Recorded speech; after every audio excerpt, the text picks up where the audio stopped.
आज जो हम टॉपिक पढ़ने वाले हैं that is magnetic effect of current. DL vector कहाँ है? ऊपर, आर अंदर। तो मैग्नेटिक फील्ड इधर कैसे प्रोड्यूस होगी? बहुत बहुत इंपॉर्टेंट है। जैसे हमने इलेक्ट्रोस्टैट्स में गॉस लॉ पढ़ा था, वैसे ही हम मैग्नेटिक इफेक्ट ऑफ करंट में एम्पियर्स लॉ पढ़ते।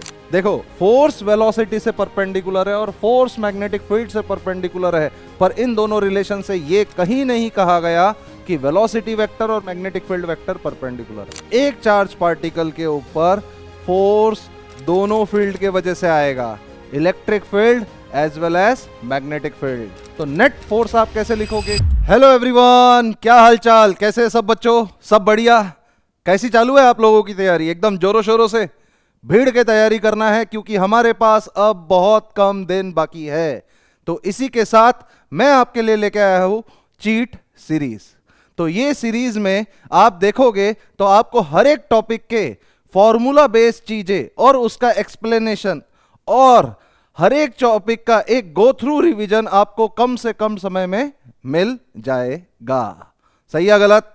तो इसी के साथ आज जो हम टॉपिक पढ़ने वाले हैं that is magnetic effect of current.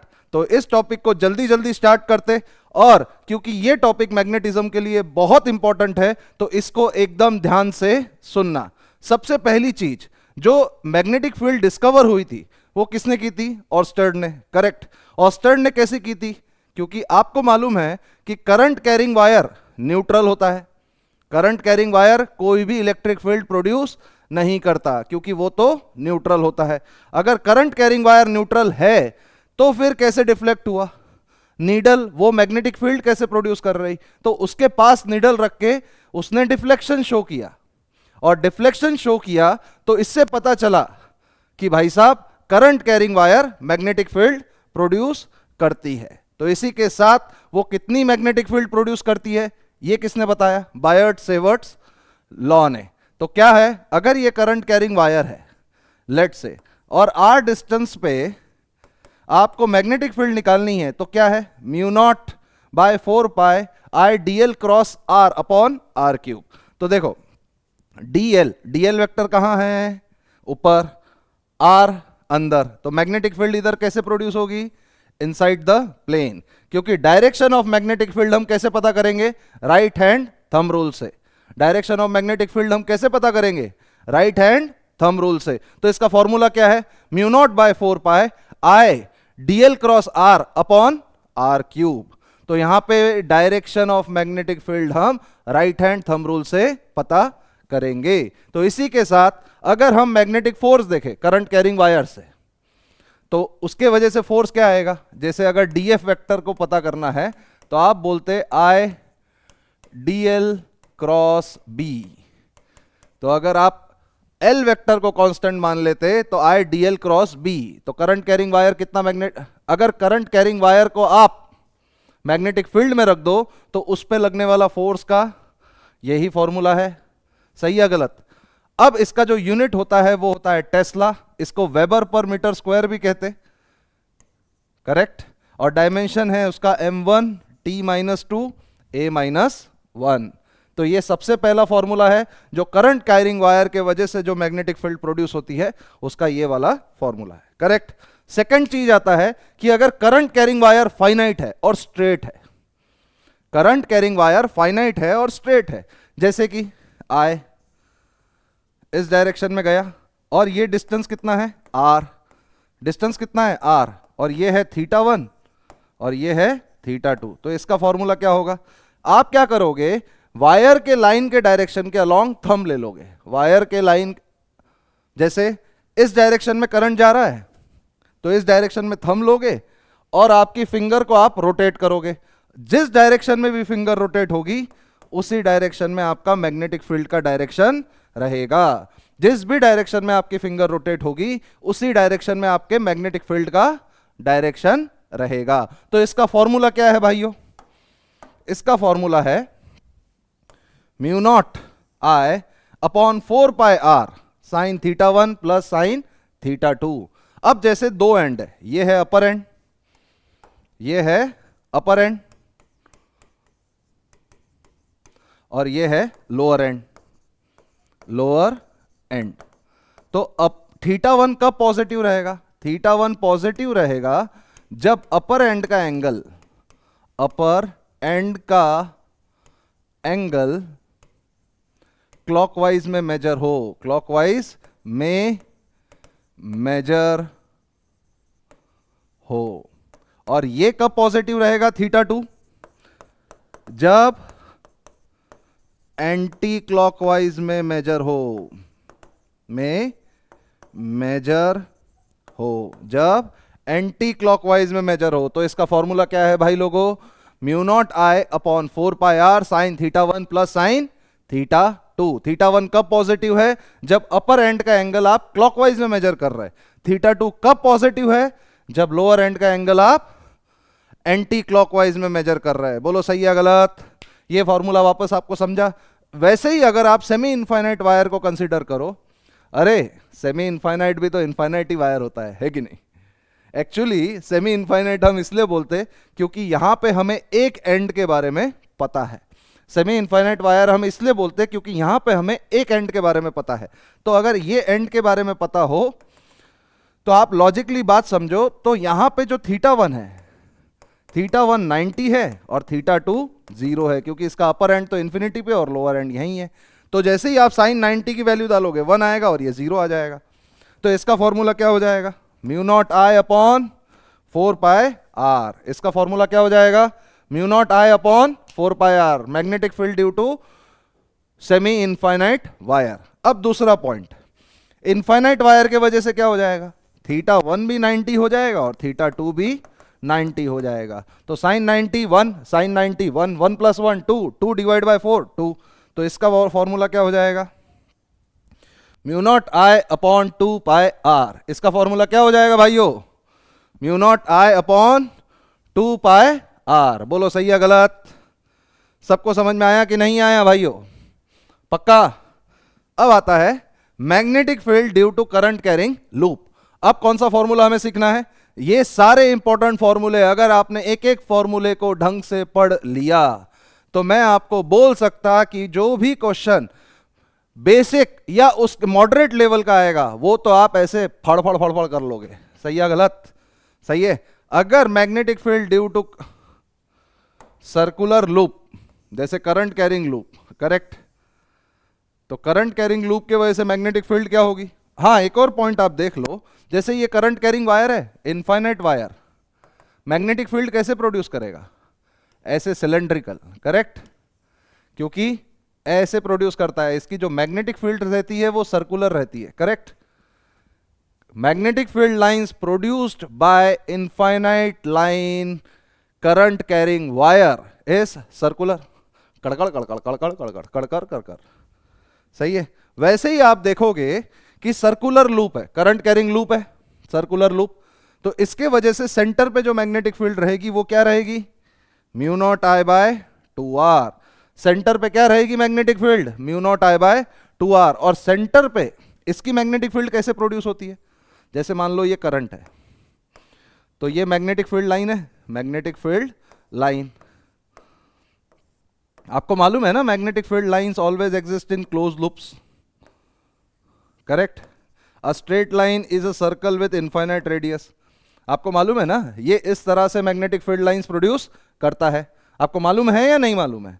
ये मालूम है ना कि ये इस तरह से मैग्नेटिक फील्ड लाइंस को प्रोड्यूस करता है। अगर आपने बोल दिया कि भाई सर्कुलर आर्क के बारे में बात करना है, किसके बारे में बात करना है? सर्कुलर आर्क और एंगल थीटा। अगर एंगल थीटा के बारे में हमें बात करना है, सर्कुलर आर्क और एंगल थीटा, तो इसका क्या हो जाएगा? आप सिंपल एक चीज याद रखना, mu naught I upon 4 pi r theta. और ये जो थीटा आप लोगे ये रेडियन में लोगे। अगर आप यही फॉर्मूला इधर अप्लाई करोगे तो 4 पाई आर इंटू 2 पाई, तो आप सीधा देखोगे mu naught I bye 2r। सही है। सेमी सर्कुलर वायर के वजह से देखोगे तो सही है, इसके वजह से देखोगे तो mu naught I by 4 pi r into pi, तो क्या आ जाएगा? Mu naught I by 4r। सही है गलत? तो ये फॉर्मूला आपके लिए ज्यादा इंपॉर्टेंट है इससे भी, क्योंकि अगर ये फॉर्मूला याद हो गया तो आप कोई भी आर्क आए, पूरा सर्कल आए, सेमी सर्कुलर हो, जो भी हो, आप डायरेक्टली एंगल पता हो तो आंसर निकाल सकते हो।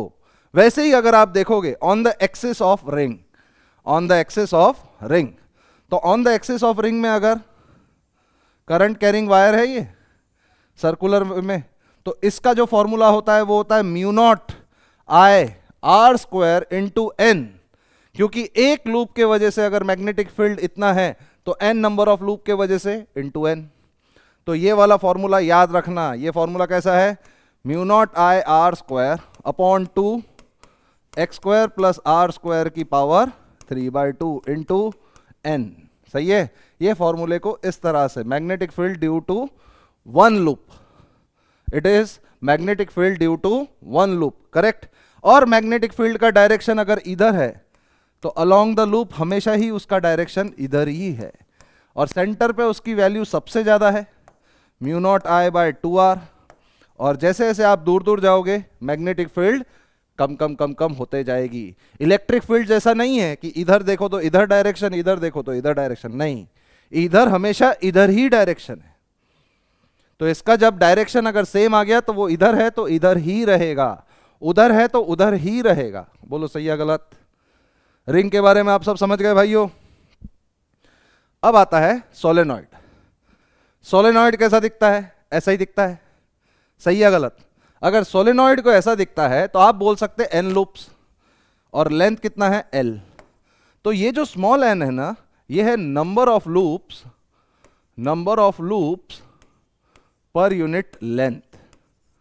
It is called number of loops per unit length, number of loops per unit length. इसको आप इस तरीके से भी डिस्क्राइब कर सकते, इसको आप इस तरीके से भी डिस्क्राइब कर सकते हो। सही है गलत? इसको आप इस तरीके से भी डिस्क्राइब कर सकते हो। जैसे अंदर करंट जा रहा है यहां पे, तो यहां क्रॉस, अगर आपने एंगल देख लिया θ1, ये है फाइनाइट सोलेनॉइड। क्या है ये? Finite length solenoid. सही है? तो ये θ1 और ये θ2। इसका जो डायरेक्शन है मैग्नेटिक फील्ड का वो आप कॉमन सेंस से निकालोगे। इसका जो डायरेक्शन है मैग्नेटिक फील्ड का वो आप कैसे निकालोगे? कॉमन सेंस से। तो इसका डायरेक्शन मैग्नेटिक फील्ड का इधर आएगा, और इसकी जो वैल्यू है वो क्या है? Mu naught n i upon 2 cos θ1 plus cos θ2, cos θ1 plus cos θ2। आप एक लॉजिक समझो कि अगर मैंने बोला इनफाइनाइट सोलेनॉइड, तो इनफाइनाइट सोलेनॉइड बोले तो अगर आप इस पॉइंट पे बात करोगे तो θ1 भी 0 एंड θ2 भी 0, तो क्या हो जाएगा magnetic field? Mu naught n i. Magnetic field in infinite solenoid is mu naught n i. वैसे ही अगर टोरेड में देखोगे तो टोरेड में मैग्नेटिक फील्ड लाइंस ऐसी होती है। सही है? टोरेड में मैग्नेटिक फील्ड लाइंस ऐसी होती है, और उसका मैग्नीट्यूड क्या होता है मैग्नेटिक फील्ड का? Mu naught n i. Magnetic field क्या होता है? म्यू नॉट एन आई। बोलो सही है गलत? यहां तक किसको किसको समझ में आ गया? हर एक point. This is called mu naught n i. सही है? वैसे ही अगर आप देखोगे एम्पियर सर्किटल लॉ, ये भी बहुत इंपॉर्टेंट है, बहुत बहुत इंपॉर्टेंट है। जैसे हमने इलेक्ट्रोस्टैट्स में गॉस लॉ पढ़ा था, वैसे ही हम मैग्नेटिक इफेक्ट ऑफ करंट में एम्पियर्स लॉ पढ़ते। गॉस लॉ में हमने बोला था Q inside by epsilon not, वैसे ही हम बोलते mu naught into I inside. हाँ, बट यहां पे आई इनसाइड कैसे लिया जाता है? लेट से एक लूप है, एक करंट है I1, एक करंट है I2, एक करंट है I3, करेक्ट? ये लूप है, इसके अंदर ये इनफाइनाइट वायर्स है, करंट कैरिंग इनफाइनाइट वायर्स। क्या है ये? Current carrying infinite wires. अगर ये करंट कैरिंग इनफाइनाइट वायर्स है तो आपको क्या लेना है? कैसे कंसीडर करें? सर कौन से करंट की वैल्यू को पॉजिटिव माने, कौन से करंट की वैल्यू को नेगेटिव माने, हम कैसे पता है? तो आपको क्या करना है, एक कोई भी एरो को अज्यूम कर लेना है। जैसे आपने ये एरो अज्यूम कर लिया, ये लूप को घुमा दिया, तो ये लूप का डायरेक्शन अंदर है, तो जो जो भी करंट की वैल्यू अंदर है वो पॉजिटिव और जो बाहर है वो नेगेटिव। तो आप कैसे लिखोगे यहां पे? Mu naught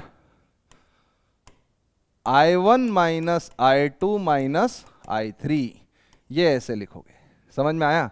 this is what we called I inside, this is what we called I inside. सही है। और I2 वैसे ही देखो इधर बाहर है, I2 माइनस I1, जैसे ही आप देखोगे इधर तो ये बाहर है और इधर क्या हो जाएगा, I2 माइनस I1। देखो line integral is independent of shape of path and position of the wire with it. Shape से मैटर नहीं करता, आपको वो लूप के अंदर आई इनसाइड कितना है सिर्फ वो ही देखना है। शेप मैटर करता क्या? नहीं। आपको क्या देखना है? उस लूप के अंदर आई इनसाइड कितना है। सही है। वैसे ही आप देखोगे magnetic due magnetic field, this is magnetic field due to all the wires inside और outside, due to all the wires. Magnetic field नहीं बोला मैंने ये बोला कि ये जो आई इनसाइड है ये अंदर वाले वायर के अंदर वाले करंट पे डिपेंड करता है, पर ये जो मैग्नेटिक फील्ड है लूप पे, अगर मैं इस पॉइंट पे देखूं मैग्नेटिक फील्ड, लूप के किसी भी पॉइंट पे अगर मैं मैग्नेटिक फील्ड निकालूंगा तो वो मैग्नेटिक फील्ड दोनों वायर्स के वजह से आएगा, जो अंदर एज वेल एज बाहर, अंदर एज वेल एज बाहर। बोलो सही है गलत? यहां पे सब मैंने लिख दिया है। देखो Ampere's law is valid everywhere, but everywhere it is not possible to calculate magnetic field using Ampere's law। मतलब ऐसा नहीं है कि एम्पियर्स लॉ हर जगह पे वैलिड नहीं है, एम्पियर्स लॉ तो हर जगह पे वैलिड है, पर यूजिंग एम्पियर्स लॉ आप हर जगह पे मैग्नेटिक फील्ड नहीं निकाल सकते। यूजिंग एम्पियर्स लॉ आप हर जगह पे मैग्नेटिक फील्ड नहीं निकाल सकते हो। सही है गलत? बोलो सही है गलत? यहां तक बात समझ में आई कि नहीं आई? बोलो बोलो बोलो बोलो, समझ में आया कि नहीं आया? आ गया।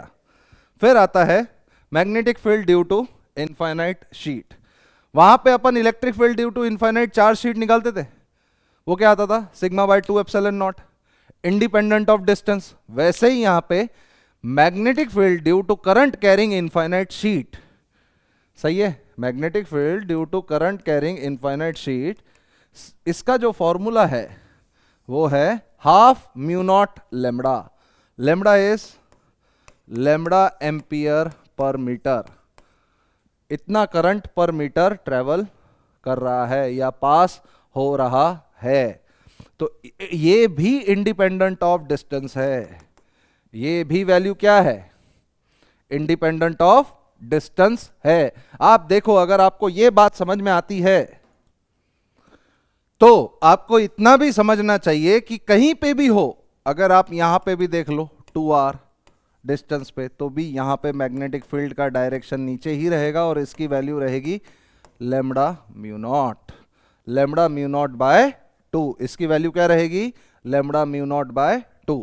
अभी तक तो आपने सारी चीजें बात कर ली फील्ड से रिलेटेड। अब हम बात करेंगे फोर्स से रिलेटेड चीजों की। अब हम किसकी बात करेंगे? फोर्स से रिलेटेड चीजों की। अब फोर्स क्या है? Magnetic force on a moving charge. Magnetic force on a moving charge. मान लो ये चार्ज पार्टिकल है वो v वेलोसिटी से मूव हो रहा है, तो अगर लेट से इसका बीच में थीटा है, तो मैग्नेटिक फोर्स का जो फॉर्मूला होता है वो होता है q we cross b. Q we cross b, q we cross b, इसका आप मैग्नीट्यूड भी लिख सकते, q v b sine theta. मतलब इसमें दो केसेस है।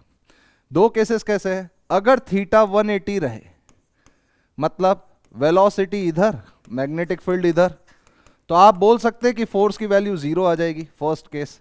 दूसरा केस, वेलोसिटी इधर और मैग्नेटिक फील्ड भी इधर, और यहां पे क्या है? थीटा 0, तब भी फोर्स क्या हो जाएगा? 0। मतलब आप ये बोल सकते अगर वेलोसिटी वेक्टर मैग्नेटिक फील्ड के पैरेलल हो या एंटी पैरेलल हो तो मैग्नेटिक फोर्स 0 होता है। तो मैग्नेटिक फोर्स 0 होता है।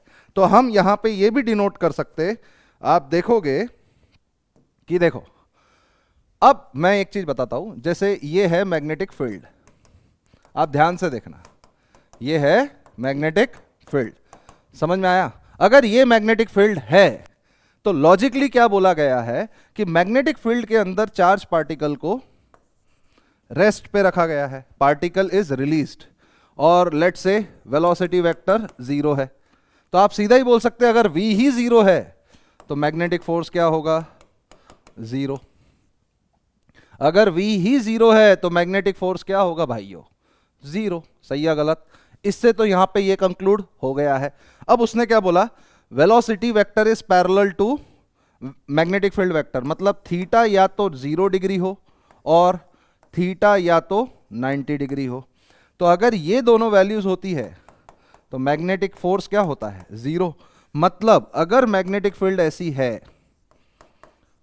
तो चार्ज जो पार्टिकल है it will travel in a straight line, it will travel in a straight line, it will travel in a straight line. बोलो मानते हो कि नहीं मानते हो? सही या गलत? अब तीसरा केस जो आता है वो है स्टैंडर्ड। आपने क्या निकाला? Force q v b sine theta. अगर थीटा ही 90 डिग्री है तो फोर्स क्या हो जाएगा? Q v b. सही या गलत? Q v b. अगर मान लो ये परपेंडिकुलर है, अगर चार्ज पार्टिकल परपेंडिकुलर है मैग्नेटिक फील्ड के, आप देखो V cross B, V cross B, force कहां लगेगा? परपेंडिकुलर डायरेक्शन में। सही है या गलत? अब आप इधर बात ध्यान से समझो कि जब आपने फोर्स पढ़ा था तो आपने दो चीजें पढ़ी, एंटी पैरेलल हो या पैरेलल हो मैग्नेटिक फोर्स 0 होता है। जब भी वेलोसिटी और मैग्नेटिक फील्ड एंटी पैरेलल हो या पैरेलल हो मैग्नेटिक फोर्स क्या होता है? 0। ठीक है सर। अगर हम जनरल की बात करें, आप एक लॉजिक समझोगे कि फोर्स वेक्टर जो है वो वेलोसिटी से भी परपेंडिकुलर हो और मैग्नेटिक फील्ड से भी परपेंडिकुलर होगा, but it does not imply, it does not imply कि velocity vector is perpendicular to magnetic field vector. देखो फोर्स वेलोसिटी से परपेंडिकुलर है और फोर्स मैग्नेटिक फील्ड से परपेंडिकुलर है, पर इन दोनों रिलेशन से ये कहीं नहीं कहा गया कि वेलोसिटी वेक्टर और मैग्नेटिक फील्ड वेक्टर परपेंडिकुलर है। हो भी सकते और नहीं भी, ये परपेंडिकुलर आपके हो भी सकते और नहीं भी। सही या गलत? मानते हो या नहीं मानते हो? अच्छा जी।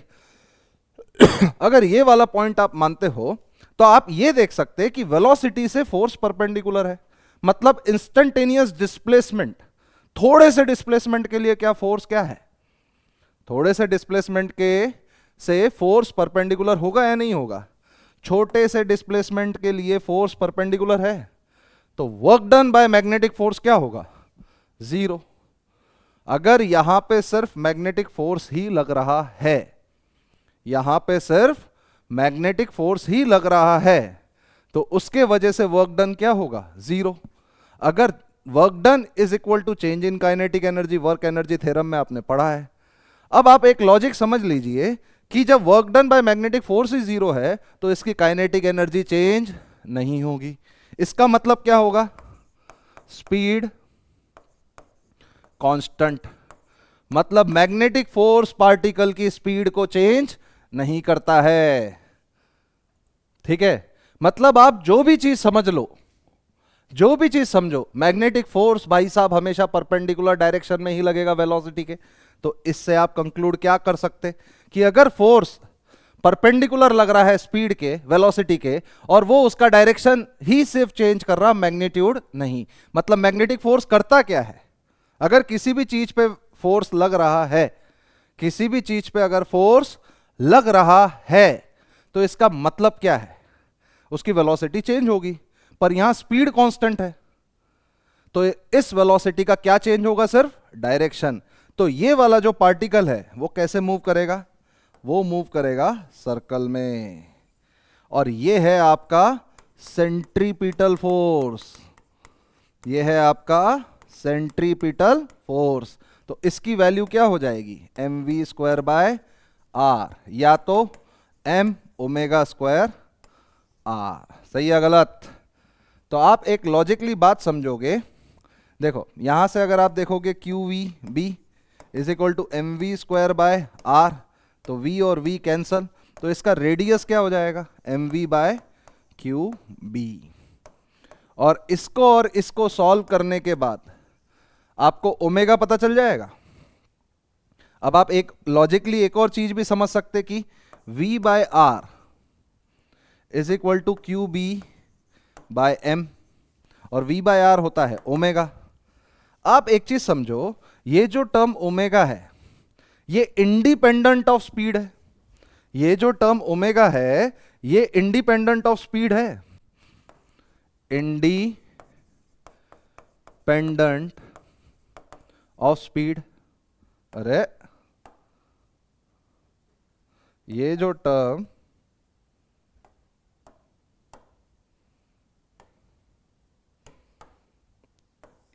टर्म ओमेगा है v by r is equal to q b by m, ये जो टर्म है इट इज इंडिपेंडेंट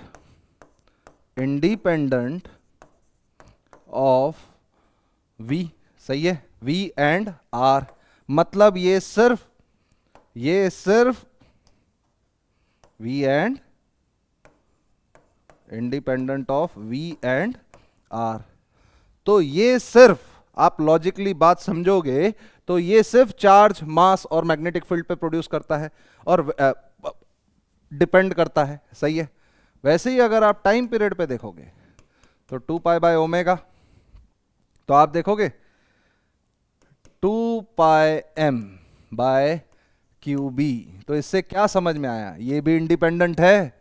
तो आप ये कह सकते कि अगर दो चार्ज पार्टिकल जिसका चार्ज सेम है और मास सेम है, सेम मैग्नेटिक फील्ड में अगर डिफरेंट स्पीड से परपेंडिकुलर डायरेक्शन में प्रोजेक्ट कर दिया जाए तो बताए दोनों को टाइम पीरियड कितना लगेगा एक रिवॉल्यूशन में, तो आप क्या कहोगे, सेम लगेगा।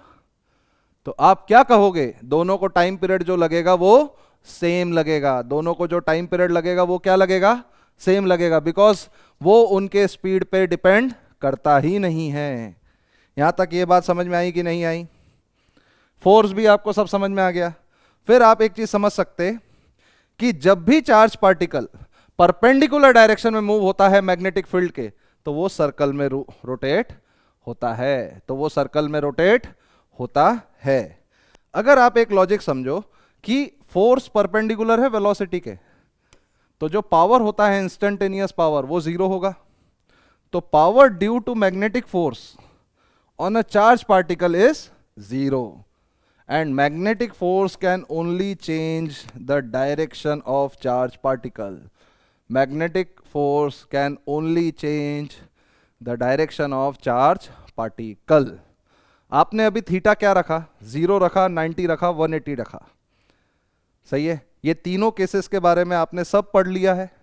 आपने पावर भी बोला कि मैग्नेटिक फोर्स पावर को जनरेट नहीं करता, क्योंकि फोर्स हमेशा वेलोसिटी के परपेंडिकुलर है और इंस्टेंटेनियस पावर हमेशा ही जीरो है। करेक्ट।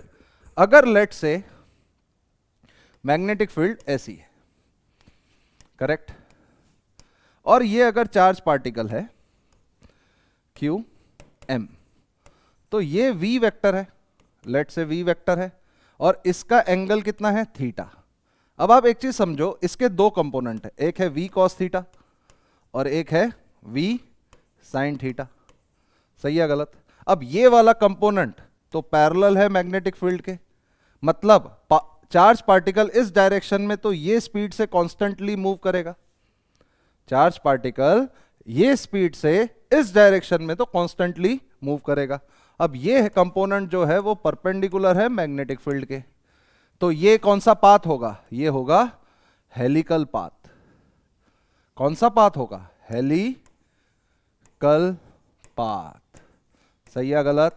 तो जब अगर थीटा 0, 90 और 180 ना रहे तो चार्ज पार्टिकल कौन सा ट्रेजेक्टरी फॉलो करता है, हेलिकल पाथ। कौन सा ट्रेजेक्टरी फॉलो करता है, हेलिकल पाथ। सही है गलत? पक्का? अब आता है वेलोसिटी सिलेक्टर। वेलोसिटी सिलेक्टर क्या होता है, जैसे आप मान लो इलेक्ट्रॉन गन है आपके पास, तो लेट से आपने चार्ज पार्टिकल को v स्पीड से प्रोजेक्ट कर दिया, यहां से v, क्यू we cross b, v cross b ऊपर, लेट से मैग्नेटिक फील्ड इस रीजन में क्या है, हमें चार्ज पार्टिकल को स्ट्रेट मूव करवाना है, तो क्यू वी क्रॉस बी, तो ये चार्ज पार्टिकल पे ऊपर कौन सा फोर्स लगेगा, क्यू वी बी, सही है गलत, तो हमें उतना ही फोर्स अगर नीचे मिले तो हम क्या करेंगे, नीचे की डायरेक्शन में इलेक्ट्रिक फील्ड रख लेंगे, तो हमें इलेक्ट्रिक फील्ड की वैल्यू कितनी रखनी है, जितना ये फोर्स और ये फोर्स दोनों बैलेंस हो जाए, तो q v b equal to q E, तो इलेक्ट्रिक फील्ड वेलोसिटी क्या हो जाएगी, ई बाय बी, वेलोसिटी क्या हो जाएगी, ई बाय बी, बोलो सही है गलत, here velocity will be E by B, समझ में आया कि नहीं आया, पक्का, कंफर्म, क्लियरली अंडरस्टूड। अच्छा, फिर नेक्स्ट आता है लास्ट, लॉरेंट्स फोर्स, मतलब एक चार्ज पार्टिकल के ऊपर फोर्स दोनों फील्ड के वजह से आएगा, electric field as well as magnetic field, एक चार्ज पार्टिकल के ऊपर फील्ड दोनों, फोर्स दोनों फील्ड के वजह से आएगा, कौन से दोनों फील्ड के वजह से, electric field as well as magnetic field, तो नेट फोर्स आप कैसे लिखोगे, Q E vector plus Q we cross B, अगर एफ नेट जीरो है, इफ एफ नेट जीरो, तो आप क्या बोलोगे, Q we cross B is equal to minus Q E, सही है, तो electric field will be minus Q we cross, minus Q we cross B, let's say, तो आप बोल सकते हैं कि electric field is perpendicular to velocity vector and electric field is perpendicular to magnetic field vector, but we can't say that velocity vector is always perpendicular to magnetic field vector, ये भी एक general concept है जो आपको ध्यान रखना है, सही है गलत, ये भी एक जनरल कंसेप्ट है जो आपको इस टॉपिक के लिए ध्यान रखना है, समझ में आया कि नहीं आया, पक्का, तो यहां तक हमने हर एक फॉर्मूले का डिटेल डिस्कशन कर लिया है, तो आप इस लेक्चर को ध्यान से सुनना, इसके नोट्स को एक बार बिल्कुल तरीके से ध्यान से समझना और बिल्कुल अच्छे से रिवीजन करना। आई होप कि आपको ये लेक्चर बहुत फायदेमंद लगे और आपका रिजल्ट मैक्सिमम से मैक्सिमम आए। चलो मिलते हैं, जय हिंद जय भारत नेक्स्ट लेक्चर में।